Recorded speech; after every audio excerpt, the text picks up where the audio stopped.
উস্তাজা, হ্যাঁ আঞ্জু। আগুনে পড়ে মৃত্যুতে কি মর্যাদা দিয়েছে ইসলাম? ও আচ্ছা, হযরত আব্দুল্লাহ ইবনে জাবের রাদিয়াল্লাহু আনহু তার বাবার সূত্রে বর্ণনা করেন যে হযরত রাসূল সাল্লাল্লাহু আলাইহি ওয়াসাল্লাম তার বাবা জাবের রাদিয়াল্লাহু আনহুকে তার রোগশয্যা একদিন দেখতে গেলেন। সেখানে গিয়ে দেখলেন কিছু নারী কান্না করছে আর বলছে যে আমরা তো ভেবেছিলাম আপনি আল্লাহর রাস্তায় শহীদ হবেন।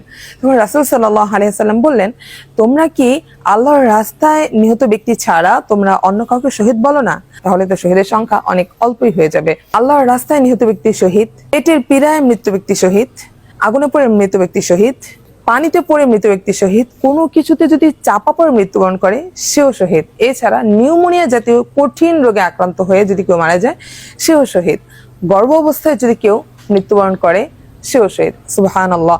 এটাই হচ্ছে আমাদের ইসলাম এবং এটাই হচ্ছে আমাদের ইসলামের সৌন্দর্য।